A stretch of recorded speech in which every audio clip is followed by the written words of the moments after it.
moi qui suis un serviteur de Dieu, nga mouton na ye ko apprendre na kati na église lokola batutu ba ka ko apprendre, mais monde des ténèbres telemi pona ko luka ko bumbisa nga René Abir, batindi mbwa batindi esprit mabe po ya ko memanga na kati na égarement. Mulimo wana ere baluki lokola objectif na yango ezalaki kaka nga René Abir na biso papa, na moni mbwa wana aye amatelinga na nzoto. Pendant que mbwa na matelinga na nzoto, na maboko na nga na mona ki j'avais un bébé. Bébé moko na bisayo. Donc, il était tellement beau. Bébé moko vraiment bien. Mais biso, elekelinga bébé a telemi azui makolo banyo. Donc, eka mbwa matelinga na nzoto, mbala moko séparation ya nga na bébé. Bébé wana kitsa. So na otala bébé azokende, na kati sa vision na olela. Na la mukabwe na moni pantalon na nga ya kopola. Bonzambe. Et puis dans ce moment-là, na tikala ko yeba libela moi cité. Na tikala ko yeba nzoto moi cité, na tikala ko yeba ndenge ba yiba kana nzungu te na ndako. Moi je suis grandi comme ça. René Abir donc na koli donc sans péché, péché zate. Na binde batonga raté. Et puis na mutu nanga pendant que na bande ko kende ko apprendre ko sale la nzambe, na mutu nanga na tikala pe ko imaginer te que non par au milieu des chrétiens, il peut s'y avoir aussi des divisions. Vraiment. Parce que na kati ya parcours ya vie chrétienne nanga na kutani pe na ba marambo ebele. Mais le côté on va participer à la première fois René Abir raté ya. Donc il y avait vraiment de miracles. Donc na Simba Nzete où ils allaient qui quoi poto na kati église bande église de la toute église allait na hangar parce que li bende bande ko simba tol na simba li bende j'ai déclaré que mututu au simba après 30 minutes peu importe malade yozana ngo obika. Je vis des gens en train de toucher sur la simbi automatiquement peu importe problème maladie batu ba bika sur place. Je t'ai donné René Abir. Voilà René Abir, René Abir. Non, tambola na nzela kaka na place donc c'est-à-dire kaka place so na lota ki na ndoto ke Bible kwei kaka les mêmes place yango pe ko salemelanga boye na bomoni. Donc okipete ke nazana nzela ba na kipete papa na ngai na kipete nazana ko ndima moko lokwa liboma papa na nga. Je sais comment je développe avec mon Dieu. Papa na ngai na so Bible kwei kaka na même endroit na mona ki na ndoto et salinga ko banga na fukami na bandi ko lela mawa na nzambe na ke église na bandi ko sentir bandoto mususu bandi ko ya ke ozo ndomoni minwa e koya déjà mutu ko perdre minu eza force pendant que no mona ba komba wana spirituellement na tikali peka ko sala lisumu te.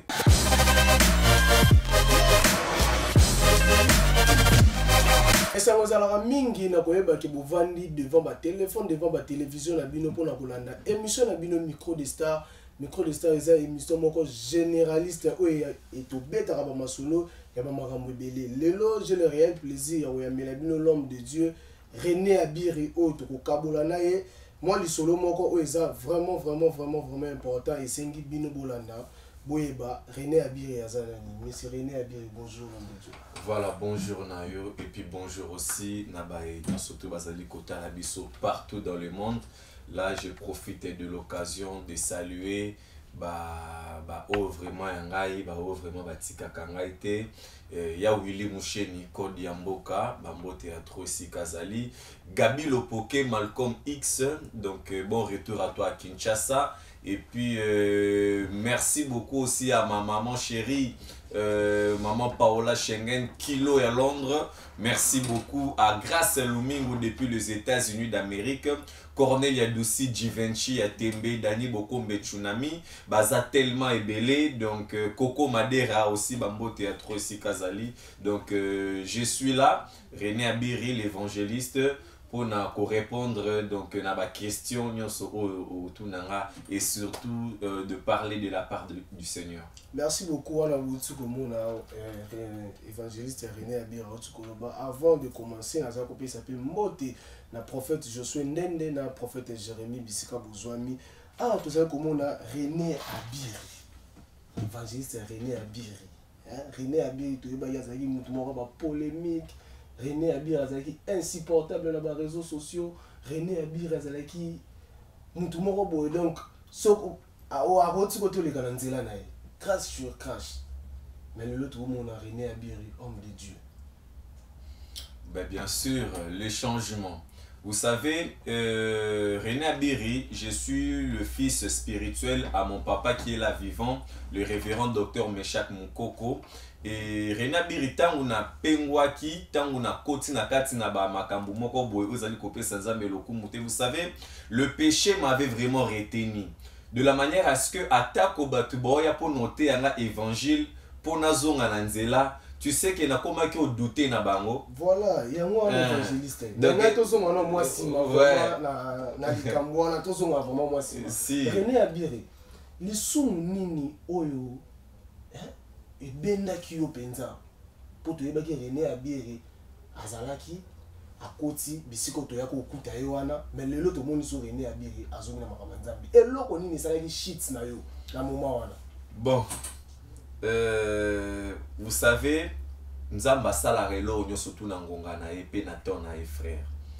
Et ticket nzambe apambola. Vous savez, na kumi sanzambe parce que na moment où na banda ko sala masumu, na bando tambu sa vie na nga na komela masanga, na ko courir derrière le putain de jupons et tout, faire ce qui ne plaisait pas aux yeux de Dieu. Et il y avait des gens que Dieu aussi envoyait. Babande koya pour noter yanga évangile que René Abiri tika masumu, René Abiri tika boy, René Abiri tika boy, René Abiri tika boy. Deux fois même nzambe bando lobelelanga na nzela même ya bato na saleng na bango plus proche soit les amis et tout, voire même ba évangéliste et babande lembanga te boya du matin au soir pour me dire que Abiri laisse ça, Abiri laisse ça, mais Abiri na bando yoka bango te. Pourquoi? Mon cœur était endurci dans le péché. Aux Hollandais, alors Dieu fait chaque chose à son temps. Et alors, je me rappelle, René Abiri, Nabotami d'abord serviteur de Dieu. Maman Nangaza vivant, j'espère que il y a des temps, de moments où Baroleka pour témoigner de la part de l'Éternel. Nabotami d'abord na miracle. Koko Lananga, na Ekodim, na Zobunda Bunda Koluka Koeba Mansala na Nzambe, ainsi de suite.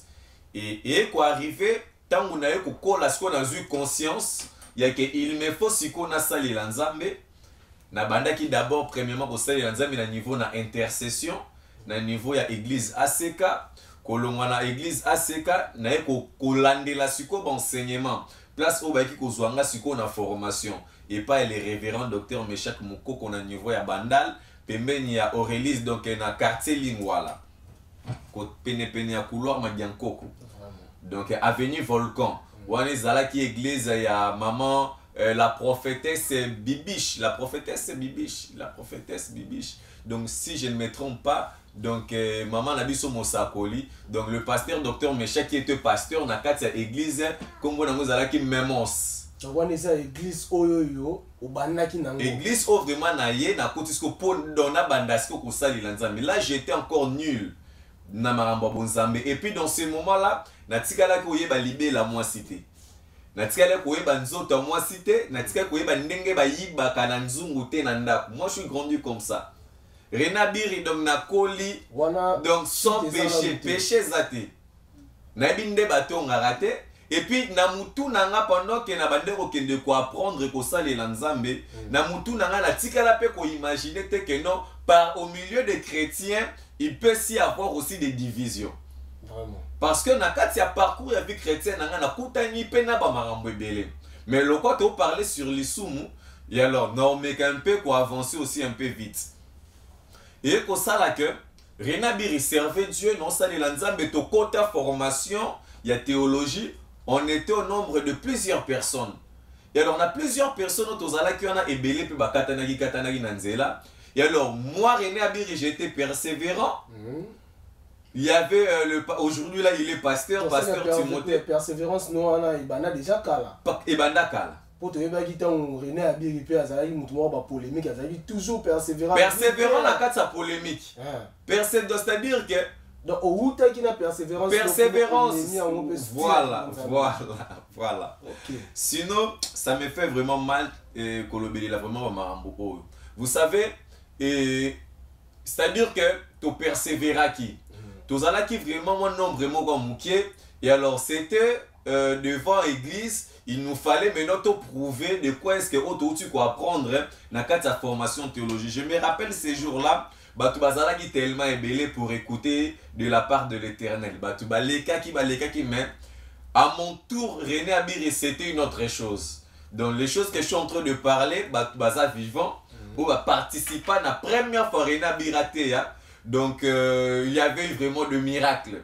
Donc na Simba Zete, où ils allaient qui quoi poto na kati église l'église l'église allait na hangar parce que libende bande ko simba tol na simba libende j'ai déclaré que mututu au simba après 30 minutes peu importe malade yozana ngo obika je vis des gens en train de toucher sur la simbi automatiquement peu importe problème maladie batu ba bika sur place j'étais donné René Abiri voilà René Abiri Voilà René Abiri ya avant. René Abiri a Simbinzete. Na Simbinzete. Na déclaré sur Nzete. Ouais, j'étais là, mon père spirituel était là, bah frère Otozoki na bango formation théologique, bango tout bazala kiwana. Et puis bah fidèle bazala kiwana. Quand je tenais Nzete na lobby ke mututo aussi Nzete après 30 minutes. Peu importe maladie za nango na vie obika. Mututo simba Nzete wana amona bika mo miracle na vie na ye. C'est ainsi que René Abiri commençait à évoluer na kati na konzima. Et alors, il y avait un frère qui était là à côté de moi. Frère wana tubandola l'année na permanence parce que la vie n'a presque mingi na koli na ndako papa na maman vraiment te. Mingi kola na église na ba église na permanence soit na banda ku ya batu. Et ko sala que frère wana bando tambusa moi vit bien té mais deux fois il me parlait du péché et tout mais na bande vraiment occupé était. Et quoi arrivé bando moko be bandi kolandana. Bando te bandi kolandama yake naza likolo ya mwasi. Wana yoka na permanence. Wana nga na olala na kati ya permanence. Oyebi pe makambo mwasi. Na yebi nzoto mwasi te eloko te. Mais nazolota ndoto au moins olali na butu bozoka pe ba sentiment sexuel ezoya mais na kati ya permanence. Wana ba femme de nuit te. Papa na ngai. Au moins na soka na sentir bon moment na lamuki na banzo prier. Na reprier. Et pour changer version. Et pour koma na lali je mususu na mona nzambo la kisanga na vision na otambola. Na utaki wa basirana na olala ipa ya frère Timothée et pas na bango. Nazo kende na nzela ya église Bible pour na mesala mi kotambo na Bible nanga sur tout tinga na pantalon ko ta poche et kwei ole kwei na position ya kokangama Bible kwei na position ya kofungwama interpellation Bible kwei na position voilà tina moment wana na tika lo sali sumu. Donc c'est à dire que bandoto ya menace ya monde de ténèbres et landi vi nanga pendant 6 mois. C'est à dire que naza mutu oyoyo Zamba ebi. Donc ce n'était pas facile. Donc si Dieu a permis que comme Dieu avait permis na kota na nzela na masumu. Donc c'est-à-dire que Dieu avait vu mon cœur. Comment est-ce que le diable m'a combattu? Diable a lukinga na lisumu. Atika li gozwanga te. Donc c'est Dieu qui avait permis. De la même manière, Dieu avait permis aussi à Satan de toucher à Job, mais de ne pas toucher à l'âme de Job. Ozo comprendre papa na ngai. Et ko salema ke Bible koi. Na lamuki boye nazala ina kati na vision. Na prier na bi Seigneur, pardonne-moi. Nazali ko ke l'église na ba 17h. Oui bien que eloko esalemi na ndoto esalemi pe na physique. Pour expliquer biso moi parti wana po bato bazolanda biso bazala un peu éclairci na ndoto na yo oloti Bible kwei mais na kolamuka na yo osengi bolimbisi relation nini za wana kosenga bolimbisi na ndenge Bible kwei yaki. Bon déjà par rapport wana to omona ça message eza déjà message Omoni Ngarena Biri, je suis un prophète de l'Éternel. Ouais. Le Seigneur me parle tantôt d'une manière, tantôt d'une autre. Et j'ai la grâce de l'interprétation des songes. Ozolanda papa nanga. Déjà kokoye sa Bible. Bible d'ailleurs kokolongwaka na maboko nanga. Kokoya, ils ont déjà péché déjà. De lui qu'on a c'est que vimoko boya mabe. Ils ont lingé kota. Et puis ya kofongwama, c'est-à-dire que naza protéger les sous-soutés. C'est-à-dire que je dois chercher à bien marcher dans la vie. C'est-à-dire qu'il me faut na activer encore, na augmenter encore vite de la prière. Papa nanga, et ko sala ndoto na loti après 3 jours. No tambola na nzela na okende église, et puis que kaka place oyo Bible kwa ki na ndoto. Ka place Bible ko kwa na physique na kibomoto boy. Mbala moko batu bazala ki na pembe ya garage wana na bamonika ke no mosali nzamba fukami na banji kolela na banji bisanzambe Seigneur pardonne-moi. Nanzela na balabala. Uzo tambola Bible. No tambola na nzela kaka na place donc c'est-à-dire kaka place so na lota ki na ndoto ke Bible kwei kaka les mêmes place sango pe ko sala melanga boy na bomoi. Donc okipete ke naza na nzela ba na kipete papa na ngai na kipete naza na kondima moko lokwa liboma papa na ngai. Je sais comment je développe avec mon Dieu.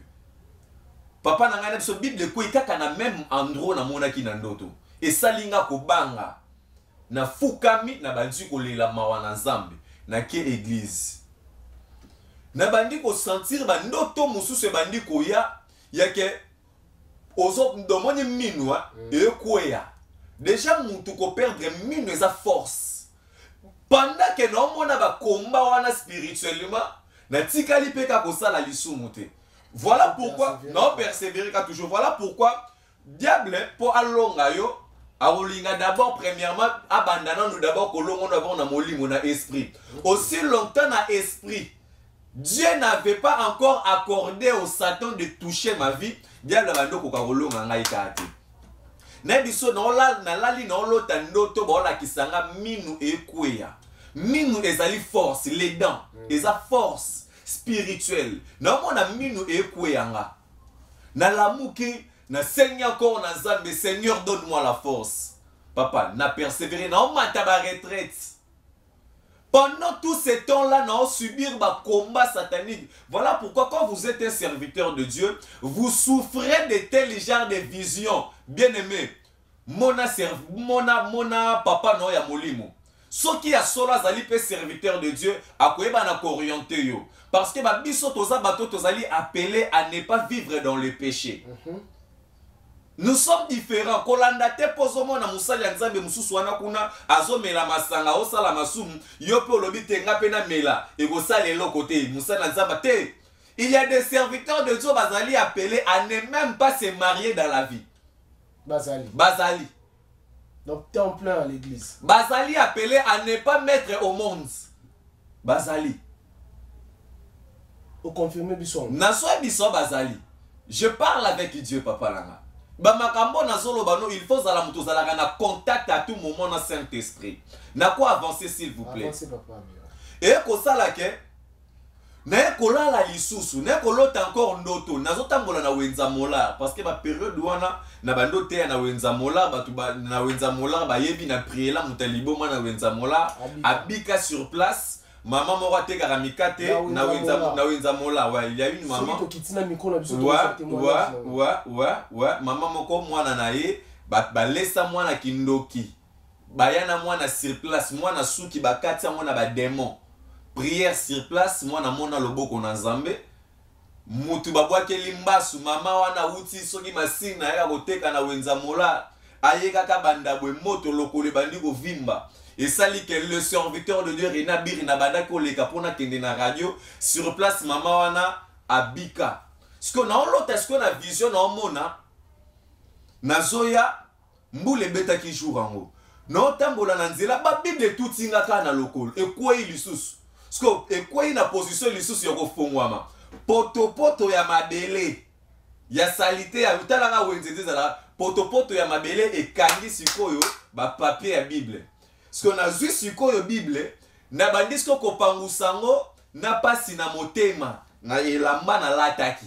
na bandi ko essuyer bi disko ba mama moko balaki na sima nanga balobi siko balobi bino basali na nzambe ya lelo ya lolenge nini boyebi koma ko protéger Bible te wana na kati ya vision qui dit ba mama moi si à église on se reprend moi si azali donc c'est-à-dire moi ça se représente église qui est l'épouse du Seigneur donc c'est-à-dire que l'église m'a reproché on se reprend que non il me faut la sala ni na tambwisa ma bien mais pendant tout ce moment là non subir ba combat avec le monde des ténèbres na tikala kika kosala lisumu te persévérance toujours persévérance toujours nzambe so sunganga nzambe sunganga na kwesama na lisumu te nzambe sunganga papa nanga il y a d'autres péchés qui nous arrivent dans la vie au monde au salon c'est Dieu qui a permis pour atteindre sa grandeur pe monene naye na bisayo et ko arriver sentiment ya nzoto moko e matelanga jour mona la na permanence sentiment ya nzoto donc c'est-à-dire pardon avant sentiment nzoto elanga ba jour wana ezalaki d'abord nanu na butu na lali na moni nzamba ola kisanga na vision mutu moko bo azoya na mbwa ngotala munene ayena mbwa atelemi na mbwa na porte église mbwa akoti j'espère que basali na nzambo na solo na bango déjà na betelela bango pe vision je pense que ba se rappeler na biso mutu wana azoya na mbwa akitina atelemi na mbwa liboso porte église ye mutu wana o ayena mbwa aboko kota mais atiki mbwa kota l'église est sacrée donc mutu ayena mbwa aboyi kokota asuki libanda matiki mbwa sana nini akota mbwa koti na kati église ko ngasko na fanda ki pembeni ya na fanda ki pe justement car na entrée église menacé ya nzete siko na moni mbwa koti mbwa leki na nu église mbwa leki permanence mbwa bimiti na porte sima église par là le Seigneur m'a dit quoi l'église impudicité za makasi mbwa koti po mbwa ngo impudicité makota ki ezalaki na force ya makasi parce que porte église porte ya entrée à permanence ezalaki fermée mais na moni mbwa atie loboko na yebwe mbala moko porte sali nini efongwa c'est-à-dire que vie chrétienne vie donc c'est-à-dire quoi la crainte de Dieu n'est pas vraiment assez totale donc le Seigneur m'a montré que l'église à laquelle où j'étais conduite na bango vis-à-vis à Nzambe zali malamu te. On se comprend, il n'y a pas la crainte de Dieu. Les gens ne craignent pas Dieu parce que diable monde des ténèbres Satan c'est-à-dire le chien a eu à traverser d'abord l'église. C'est-à-dire que l'église est là qui d'abord n'a été embolée. Voilà pourquoi je vous exhorte donc frères et sœurs. Erozo kendaka l'église sambela kalobara na Nzambe ala kisayo. Église ozo sambela. Et le Seigneur va te montrer comme aussi il m'a montré. L'église ne marche pas. C'est-à-dire que Timwa Leki Nakati, c'est-à-dire que Naba pasteur, Naba Nani Batutu, Baotamu sa vie, il y a bien été. Moi, à côté Nakati sa permanence, pour me montrer encore que Bato Balala Nakati d'église, Bazotamu sa vie, moko, il y a bien été. Parce que le cola objectif, il y a moi, bien aimé. Combien cause à l'écoute d'église, et il y a capon dans Luka Moutounion sur tout. Bitumbe koya nakati sa libota. Et koya pona ko menacer bino tout bozawana mais ye pona bino te eza na mutu eza koluka on se comprend moi qui suis un serviteur de Dieu nga mutu na ye ko apprendre na kati na église lokola batutu ba ka ko apprendre mais monde des ténèbres telemi pona koluka ko bumbisa nga René Abir batindi mbwa batindi esprit mabe po ya ko memanga na kati na égarement mulimo wana ere baluki lokola objectif na yango ezalaki kaka nga René Abir na biso papa na moni mbwa wana aye amatelinga na nzoto pendant que mbwa na matelinga na nzoto na maboko na nga na monaki j'avais un bébé moko na bisayo donc il était tellement beau bébé moko vraiment bien na biso elekelinga bébé atelemi azui makolo bandi donc eka mbwa matelinga na nzoto mbala moko séparation ya nga na bébé wana kitsa so no tala bébé azokende na kati ya vision na olela na lamuka bwe na moni pantalon na nga ya kopola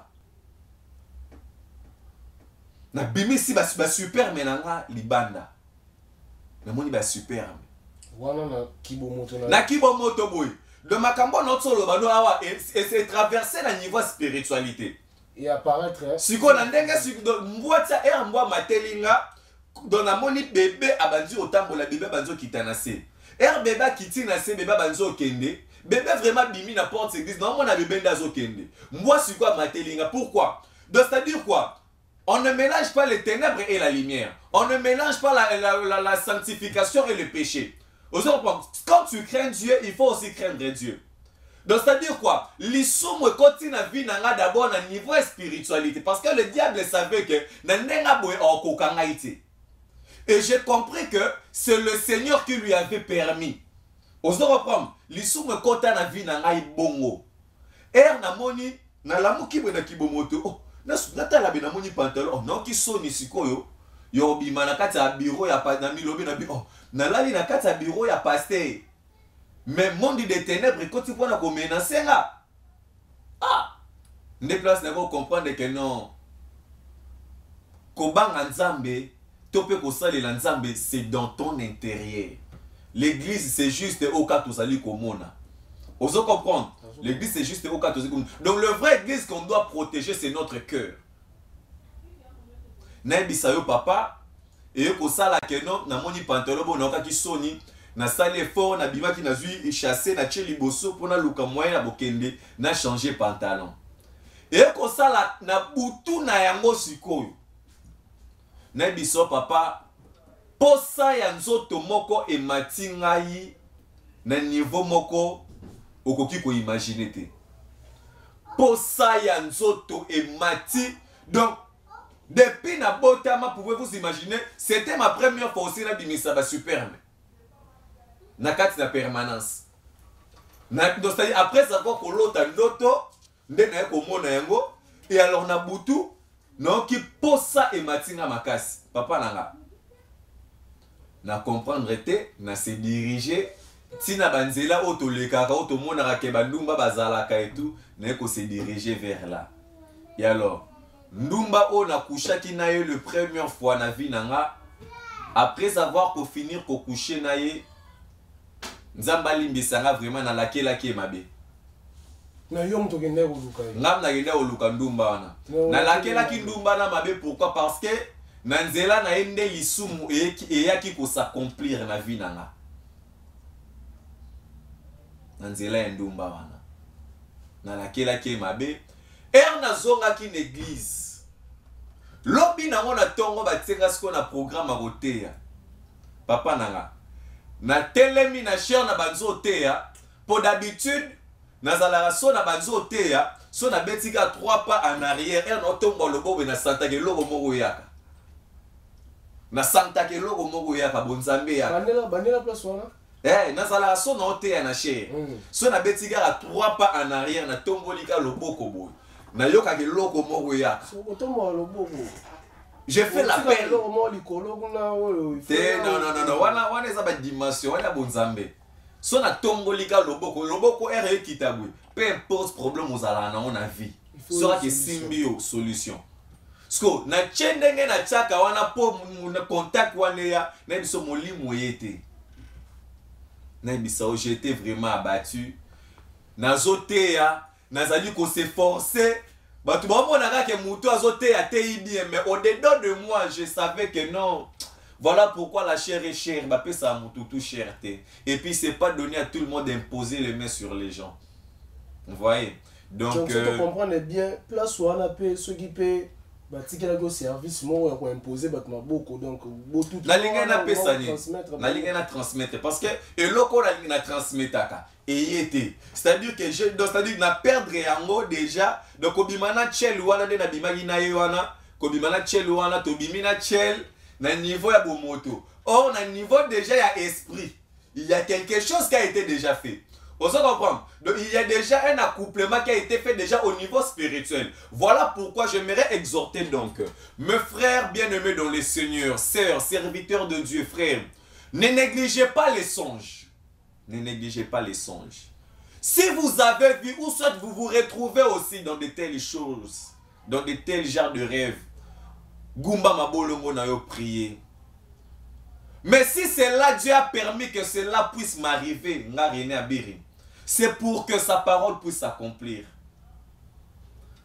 Amen. Donc, ezali po oye nzamba kanaki na vi na ngai kokisama. Voilà pourquoi nde kokota nyonso tu na kati na lisumu yangwana na ba makambo mususu eki kolandana na sima. Et le Seigneur m'a fait grâce aujourd'hui. Na moment wana lisumu plusieurs venaient pour évangéliser frère Abiri. Na biso lisumu komaki tina niveau ke na komaki na cœur moko endurci. De na kome même ko contredire na ba o bazo ya côté anga liloba nzambe. De façon muto oyebi lisumu pesa ra mutu na orgueil. Muto yo te o évangile otala makambo azoloba, je connais déjà ça. C'est ça. Et loko na ngana tuna yo évangéliste. Et ba na ko sala onenge nini outi na kibonzambe oyo ko sala shit moko boye ozongeli no ba makamuno bon ozongeli te okomi na ba makamu be o biso to yebela ki yo wana René Abiri muta polémique parce que ba na ko sala onenge tango zomona ba ninga oyo zalaki na bona kibonzambe bazo ya côté ya yo o ba ne ko sentir ata moi culpabilité moko te. Vous savez, c'est vrai, les soum au adana et basala qui c'est les rapports sexuels. Oh. Ouais. Mais baba ba ya rambuma. C'est les rapports sexuels, donc, papa. C'est les rapports sexuels. Vous savez, na kome koyoka même église sonne. Na kome koyoka même ba camarade nanga oyo na teya. Vous savez, ebela batu na teya ba bongola mutema, ebele pe ba koma ba serviteur de Dieu lelo, ebele pe ba pengwa ki ba mona ki René Abiri. Na koma ko mela cigarette, na koma ko mela diamba. Donc yo pena shit no pena et qui pena na ba. Donc sinon bref donc te reparler sur ma marambo mususu na mikolo koya. Sinon aujourd'hui on a préparé qui pour na koya pour partager ensemble et ngoyo, mais sinon na sengi na bana na Nzambe, quand vous servez Dieu avec amour, avec honnêteté. Senga na Nzambe ape so makasi ya ko tenir face à l'isumu, Nzambe a permettre de l'isumu et kota na vie. Non bien aimé, tout ça la effort ya quoi accomplir aux ali volonté na Nzambe et non ba volonté na biso bato parce que la chair est faible mais l'esprit est bien disposé. Moi René Abiri, je viens de l'école du péché et je connais bien le péché, mais le péché n'a eu aucun pouvoir sur mon esprit et sur mon âme et sur ma foi. Aujourd'hui, je suis retourné, je suis fier, je suis dans la joie et le Saint-Esprit à laquelle j'avais perdu, aujourd'hui le Seigneur a multiplié encore la force, aujourd'hui le Seigneur a multiplié encore les dons et les capacités. J'avais peur, il y a que est-ce que Saint-Esprit encore net avant, aujourd'hui là, le Saint-Esprit me parle encore plus que ndenge na bandeko solane avant. Voilà pourquoi yo opo bungi samaki ndeko koyoka sonite zongelela nzela na Nzambe zamba koyamba yo nanda kuna tata espace ezali. Amen. Merci beaucoup. Wana tokomi okoma na suka émission na biso tozali awa o eza juste la première partie eza extrait. Il y a shit, il y a René Abiri. Boz à la brancher la chaîne Nabino, boz à la brancher l'émission Nabino, beaucoup de suite, peu intégralité. Il y a shit, il y a René Abiri, à pour passer à biso témoignage, nae parcours nae, n'ayez makamoni kaki. René Abiri, to comme on a sous émission Nabiso, message ni no ko pesa na bateau balandi biso. Message ezaka kamoko. Je vous exhorte donc frères et sœurs dans le Seigneur de bien marcher dans la vie chrétienne, de bien se conduire, de mettre en pratique la parole de Dieu, d'obéir à la voix de Dieu, d'éviter tout ce qui est péché, de marcher dans la crainte de Dieu, d'être là dans la présence de Dieu, d'avoir l'amour de Dieu et d'avoir l'amour de son œuvre. Mosali na Nzambe moko ta salela Nzambe avec crainte, Nzambati kaye. La crainte de Dieu attire la présence de Dieu, attire la bénédiction, attire les ouvertures, attire la grandeur, attire les dimensions. Aujourd'hui, kaka biso basali na Nzambe to komisi ba peuple de Dieu ba incrédule. Voilà aujourd'hui la naissance, il y a ba marabout na ba féticheur au baye ko envahir le média pour escroquer et manipuler le peuple de Dieu. Je vous exhorte de ne pas leur écouter. Revenez à Dieu. Je vous appelle à revenir à Dieu. Yo oyo bungisaki confiance. Yo oyo bungisaki konzimana yo. Okome kokende koluka bana na banganga pesa ka bana te. Na yosala nga pasi na moni ba escroquer ba tebele pa banganga batindi ba ndeko. Yo zo tindelela nganga $18,000. Ati de le porte-monnaie magique. Asa le protection. Protection ni yo kozwe pa ya nganga bien-aimé. Ce qui est pas un zambété. Je vous appelle tous bien-aimés. Botala nga irrénabilité. Mais botala le Dieu de ciel qui m'a créé et qui m'a envoyé. Pour te dire, mon frère, reviens à Dieu. Le Seigneur a besoin de toi. Kotala te, peu importe. Masumu na yo, mabe na yo. Le monde accepter, mais il n'y a qu'une seule personne qui va t'accepter. Avec toutes tes erreurs, avec tous tes défauts. Reviens à Dieu. Il t'attend, bien-aimé. Le numéro est là, appelé. Le numéro est là, appelé. Je suis là. Je suis là. Papa Langana Oleka, à chaque fois que vous avez besoin de moi, je serai là. Bien-aimé, que le Seigneur vous bénisse et que le Seigneur vous fait grâce. Papa Langa, que le Seigneur t'aide aussi à prospérer à tous égards. Amen. Et qu'il bénisse l'œuvre de tes mains et qu'il te remplit de l'intelligence et de la sagesse. Qu'il ouvre sur toi les écluses du ciel. Au nom de Jésus. Amen. Amen. Un très grand merci na Papa Nabiso Willy Moucheni. Merci à Maman Paola Schengen Kilo à Londres. Merci à Maman Mimi Moujeka, Maman la Chris Kalanda, mon pasteur, le pasteur et Papine Chefou depuis Belgique. Vous savez, c'est un homme de Dieu. Ou a tigé langa costume. A ou ta poto et tu es banane na circonstance moko bohème.